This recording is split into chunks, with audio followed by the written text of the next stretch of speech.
MMA Now, powered by Film On TV Network.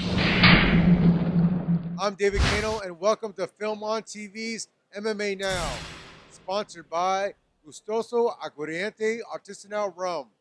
Live life with passion, live life with Gustoso.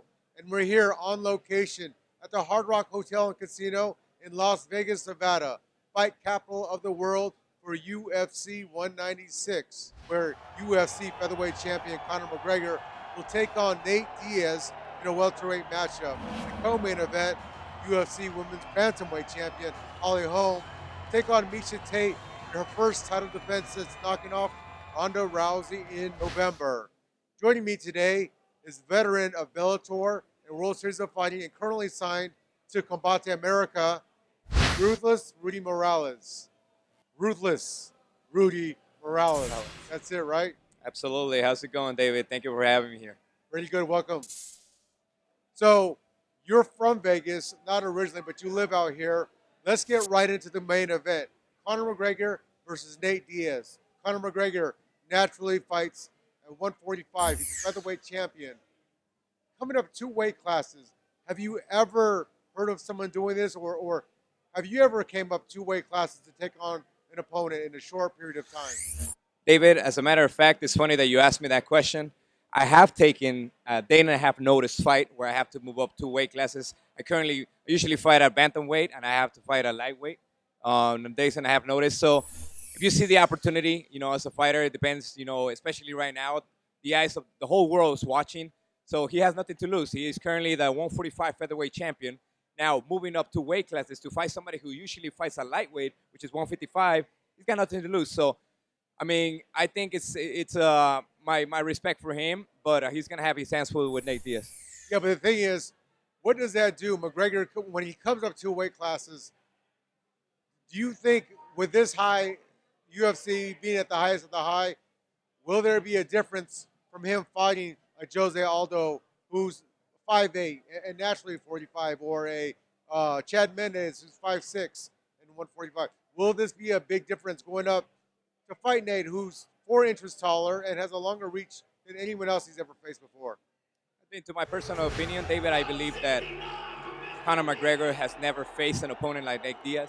He's a true fighter. He's a street fighter. He backs up whatever he talks. And the volume of punches that Nate Diaz is going to be able to throw might be something that can overwhelm McGregor. The height difference is going to be a major factor because, like you mentioned, Jose Aldo, everybody's short. However, he likes to press it forward, and I think that maybe in one way or another, one of the opportunities that he's going to have is possibly either going for leg kicks or crazy kicks, as he usually does. Now, Nate Diaz, let's talk a little bit of Nate Diaz. What's going to be a disadvantage for Nate fighting someone like Conor McGregor who uses his movements, who's able to switch from southpaw to orthodox? What problems does Conor McGregor pose to Nate Diaz? I think in a way this is a perfect matchup. The only problem I can see as of right now is the short notice that he received. If I'm not mistaken, it was 11 days. But you also have to understand that the Diaz brothers, they're always ready to fight. So I just think that maybe the only problem that I might see is Nate not checking as many kicks. So the later rounds as the fight continues is for each one of those leg kicks to do damage on his leg. So for the most part, since Conor McGregor is not a wrestler for trade, I don't really think that the wrestling or even the ground game has anything that he's got to worry about. So I would probably say more of the leg kicks. But with McGregor, he doesn't have really of a Muay Thai background like Dos Anjos does. He is more of it reminds me a little bit of a Lyoto Machida with a little bit of Max Holloway, using different types of kicks. Do you think he's going to utilize some Muay Thai kicks against Nate? For what I've seen, Conor McGregor is amazing at his movement, and I'm pretty sure that they study the tapes. And from the fights that I've witnessed Nate Diaz fight, I could probably assure you that even though he does not really come from a Muay Thai background, that will be one of the keys. And then if you start attacking his legs, he's going to leave the opening for him to come with a devastating straight left. Southpaw versus southpaw. What are the pros and cons for McGregor and Nate? It could be anybody's game. I believe that both of them, they're going to be out of their comfort zone due to the fact that for the most part, even when I see it in training, anybody who's a southpaw usually tends to always either spar or fight against an orthodox fighter. And so now southpaw, it will be, I don't know. I really think that Nate Diaz has a huge. For me, he's nowhere near an underdog as the people have him right now. I think he could put Conor McGregor out. As a matter of fact, I think that if the fight goes to the third round, Nate Diaz will be able to knock him out. Well, let's talk about predictions then. McGregor and Diaz. You said if it gets to the third round, you think Nate would beat Conor McGregor, but will it get there? What's your fight prediction between McGregor and Diaz? I believe that if Conor McGregor is not able to stun Nate Diaz at the beginning of the earlier rounds, and it just becomes like a movement game, I think the volume that Nate Diaz has in his game is going to overwhelm him. And Conor McGregor, we never really seen him trade with somebody. Now, Nate Diaz is numerous times he's won fight of the night, submission of the night. I mean, if we compare both fighters in the ground, Nate Diaz has the upper hand. However, one way or another, for physique, Conor McGregor looks like the most athletic individual. But then again, ladies and gentlemen, we have to remember that this is MMA. It's not a bodybuilding competition. So Nate Diaz is a fighter in itself. And I know in the conference, some of my people were talking about, Nate Diaz was not able to speak or have good comebacks when it came to the trash talk. But we all know the Diaz brothers. They back it up. So, I mean, all I got to say is that it's going to be an interesting fight. So, are you making an absolute prediction? Well, the absolute prediction, I would say that if he goes to the third round, I give it to Nate Diaz by knockout. So, you're going with Nate Diaz by knockout in the third round? The third round. Well, prediction right there. I think it's a really, like you said, more of a pick'em fight. They both have advantages. They both have disadvantages. A lot of people talk about the cardio aspect of Nate Diaz. When he came against Rafael dos Anjos, they were saying he didn't look good cardio-wise, and he didn't look like himself. He was fighting with a hurt rib, so he wasn't able to get in the rounds that he wanted to. He wasn't able to get in some jiu-jitsu or the same types of runs. But one thing's for sure, I don't think cardio is going to play a factor in this. He was training for a marathon, and I think it's going to come down to it's a pick 'em fight, in my opinion. What's my pick? It's a pick 'em fight. Next in the co-main event, we have Holly Holm versus Miesha Tate in a women's bantamweight matchup. Holm knocked off Ronda Rousey in November, in which she really shocked the world. She shocked me. I didn't see this coming at all. Did you see Holly Holm knocking off Ronda Rousey with a TKO in the second round of any matchup? David, plenty of people asked me previous to the fight that same question, and I did see it. I mean, somebody of her caliber and that pedigree of professional boxer, kickboxer, she trains with the best at Jackson's MMA with Winkle Jong and Greg Jackson. We all knew, or at least myself knew, that if the fight were to stay a little bit more in the stand-up and they were to trade, it was a big possibility for her to get knocked out. And so, yeah, I did see it coming. The UFC brass, Dana White, Lorenzo Fertitta, they didn't want Holm to take another fight with Tate. They actually wanted her to wait for Rousey. Holm didn't want to stay stagnant. She wanted to go. She wanted the fight, and now she has Miesha Tate. What do you see about Miesha Tate? Do you give her a chance to win this fight versus Holm? You know what? This is going to be an interesting fight. I mean, typical in MMA, we have a very experienced, well-rounded grappler versus an amazing, striker, which is Holly Holm. And I truly believe that if they're able to maintain the pace and keep that push where Holly Holm is not being able to take off on her, she's got an opportunity to win the fight by decision. But here's the thing. Do you think that Tate can take this to the ground? That's where she wants to take this to the ground. But Ronda had a difficult time when they actually did go to the ground. Ronda was already rocked. However, Holm was able to get right back up and put it in her sphere of making a kickboxing match. Do you see Tate trying to take this to the ground, and will she be successful at it? I mean, the way I see it is that I know that Miesha Tate, she trains, with Robert Follis, and her fiance, is also an exceptional grappler. You got to understand that even though Ronda Rousey is such a high-level judoka, she's not a wrestler, which Miesha Tate does have. So I think if they're calm and they're paced, eventually Holly Holm is going to get desperate, and she's going to want to be the one coming forward, which is going to give the openings for Miesha Tate to be able to take her to the ground. Right, but with Holly Holm's style, she's kind of a counter puncher. Do you see her actually coming forward and trying to push the pace against Tate? I mean, I've seen Miesha Tate fight numerous times. She could take a shot. And I'm pretty sure, if she's able to cover up and not drop her hands and receive a couple of punches, she'll be able to cut the distance and grind her out and take her down to the floor. I actually thought that Kat Zingano should have got the call because she did TKO Misha Tate, and even though she got submitted by Ronda pretty quickly, I felt like she was the one that deserved the shot. However, she's been out of the limelight. Her husband, um, a lot of family issues have surfaced, and I don't know if that's has something to do with it, but it is Misha Tate. And if you had to pick a fight, who's going to win this fight between Misha Tate and Holly Holm? You know what? That will be, for me, in my opinion, it will be the one again, once again, a 50-50. If Misha Tate decides to become the striker and she decides to strike with her, she will get knocked out.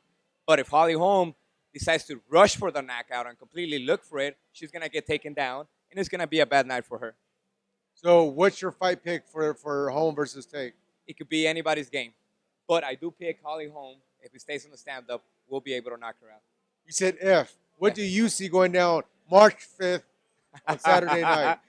I love David. He wants a definite answer. Man, I don't have that one. Once again, that would be a 50-50. I definitely, Misha can take it. However, I do see Misha Tate having more of an opportunity to take the fight. Just the fact that she's a better grappler and a better wrestler than Holly Holm. So you're taking Misha Tate to win the fight? I do take Misha Tate. I fought numerous wrestlers. I have a great stand-up. And what they do is that they'll grind you out, take it to the floor, and then, lay and pray. So I'm not saying that it won't be an exciting fight, but I could definitely believe in her doing that. We finally got an answer from ruthless Rudy Morales. It took us about 5 minutes to get one fight prediction. Yeah. I'm going to stand firm with this prediction. I'm going Holly Holm, and I'm going Holly Holm by TKO. I don't see Misha Tate being able to take her to the ground. I don't see Misha Tate being able to take this to a decision. I think Holm is too strong and really big for 135. She looked super drawn out today at the weigh-ins, and she looked the same way versus Rousey. But come fight night, she rehydrated. She looked ready to go, and I just don't see with Tate and what her background, what she's done, being able to do anything different. She, for me, is the gatekeeper for the UFC women's bantamweight division in my mind. So I'm going Holly Holm by TKO.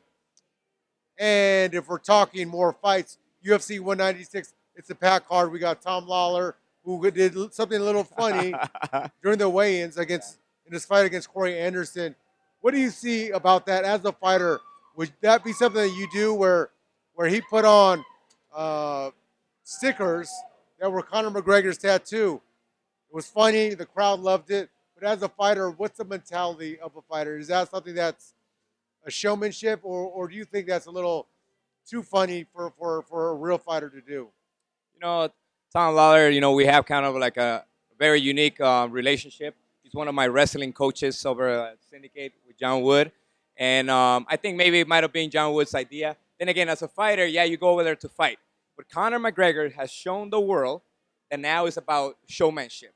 Whoever talks the most, whoever is unique, whoever comes out of the normal, so to say, will make the most money. So I think it's completely, thumbs up for him. Very unique. Nobody has ever done it in the UFC. Do you know if anybody you can recall ever to do something similar? To put on someone else's tattoos as a sticker? Yeah. I've never seen it before. And I was a bit baffled. I'm not a fighter, but I think for me, a fight is much different than a football game. It's not a basketball game. Football, you get hit and you get helped up for the next play. Corey Anderson's going to go out there and try to knock Tom Lawler out or submit him. And for me, if that's something that shows a weakness in Lawler's armor, then that's just more ammunition, for Corey Anderson. But as a fighter, you think if someone was to do that, something funny like that, you see that as a weakness? From a personal level, I do not see it as a weakness. I think he actually did it more for the business side of it.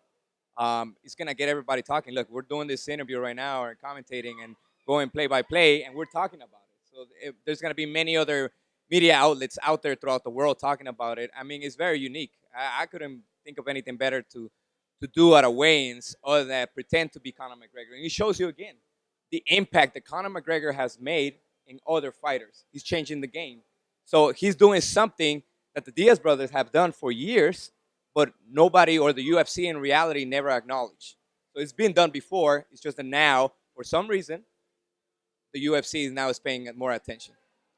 Well, we're not going to get to the whole fight card, but what's one fight? What's a fun fight that you see that kind of sticks out on UFC 196? Besides the co-main and the main event, Correct. I would probably say Jim Miller and Diego Sanchez. Diego Sanchez. So Diego Sanchez and Jim Miller. This is a wrestler versus grappler. Two veterans of the UFC. Two fan favorites. Diego has that crazy yes, yes, yes mentality, and you've actually trained with Diego before. Absolutely, I had the opportunity to go. I've been there numerous times to Jackson's MMA in Albuquerque, New Mexico. Very good friends with Henry Martinez, El Sicario. You know, he's a 10th planet black belt in jiu-jitsu. And I actually had the opportunity to roll with Diego. And I'm telling you, his cardio, his grind, his pressure, everything is excellent. And I don't think that besides the Diaz brothers, you know, Diego is one of the fighters who really fights with his heart, and he gives it his absolute all in all of the fights. That's something that you have to admire. But then again, we have Jim Miller. You know, he's won submission of the night. You know, 3 times in his career. I mean, exceptional grappler. So we have a wrestler versus a grappler. So I think that's from all the other fights that we have on that card is the fight that it actually really caused my attention. And interestingly Yeah. enough, both of them have fought Diaz brothers. Diego's fought Nick, and then Jim Miller has been submitted by Nate. Does that matter in a matchup like this at 155 years later, or do we just throw all that out of the door? You know what? At this point, I don't think it matters. I do know for a fact that Diego is in phenomenal shape because you got to understand he changed his whole healthy eating habits, his whole lifestyle, you know, to make 145. And nonetheless, and you know, he trains in Albuquerque, which the altitude over there, David, if you're not used to it, I mean, I thought I was in shape when I went to Albuquerque, New Mexico, and about maybe 10 minutes, you know, doing the drills, I couldn't breathe. But I think them both of them have fought, you know, some of the Diaz brothers. I don't think it has anything to do with the performance or the type of show that they're gonna do that night. So give me your prediction. You've trained with Diego. You know Jim Miller's a high level black belt. Who's your pick? Man, I love Diego to death, but I think if his movement is not there, maybe Jim might be able to take the fight by decision. Once again, we're going to disagree. I'm taking Diego Sanchez to win the decision over Jim Miller. I think his grind and exactly what you said, his cardio will be too much for Jim. It'll hit the ground. The wrestling of Diego and Jim Miller's jiu-jitsu will cancel each other out. And I see them fighting on the feet a little bit as well, but look for this fight to be a decision. Last question before you go. If you had the chance to take on the notorious Conor McGregor, would you do it? Absolutely, anytime, any day, even at 170, I'll be willing to eat that good meat that he's eating right now. You know, some Guatemalan meat. You know what I mean? And definitely move up a weight classes and fight him. I'll definitely fight him. I believe. You think fighters are scared of him? The fighters that have faced him before. Nate did say that they believe that they were going to lose when he called the rounds, but he said that Conor doesn't believe what he's saying. You think fighters that he actually gets in people's heads? Yeah, I truly believe that he's done an amazing job of actually being able to win the fight even before he stepped into the cage. And then that's the fighter's fault because they feed off the hype. They pay attention. You know, you saw Poirier, you know, some of the video on the filming, he was saying, oh, I don't care about what he's saying. I'm going to beat him. Holloway said the same thing. So they just have to ignore it because the more you think about it, you know, I'm big into energy. So I believe in law of attraction. So I believe that even if they're saying, "No, he's not going to beat me. He's not going to beat me," they're actually putting it out there. Beat me, beat me, beat me. So they already beat themselves even before they go into the cage. So if I were to fight Conor McGregor, I would definitely stay away other from, you know, I would be just acknowledging what I'm going to do, how I'm going to win the fight, other than, you know, worrying about him. And I will make him believe my hype. What did you think about his antics, taking a punch at Nate Diaz's hand at the face-offs yesterday? I mean, I don't. On that regards, I don't really agree because you got to understand that there's millions of kids who look up to us fighters, and when it comes to that level, you know what I mean. But then again, it's everybody's. Because if I go into details about kids, well, then the Diaz brothers, you know, the way that they act. But I think it's completely uncalled for. But it's just for show. I mean, it's gonna hype up the crowd and the fans who actually want to watch the fight and you know, buy the pay-per-view and make that money. Well, thank you, Ruthless Rudy Morales, and congratulations on your signing with Combate Americas. We look forward to seeing your next fight. So, from the Hard Rock Hotel and Casino in Las Vegas, Nevada, we want to thank our sponsor, Gustoso Aguardiente Artisanal Rum. Live life with passion. Live life with Gustoso. And tomorrow night, we're going to find out the truth. Can Conor McGregor go up 2 weight classes and defeat Nate Diaz? And in the co-main event, will Holly Holm defend her title versus Misha Tate? All the questions will be answered tomorrow night, and we'll have post-fight analysis right here on Film on TV's MMA Now. MMA Now, powered by Film on TV Network.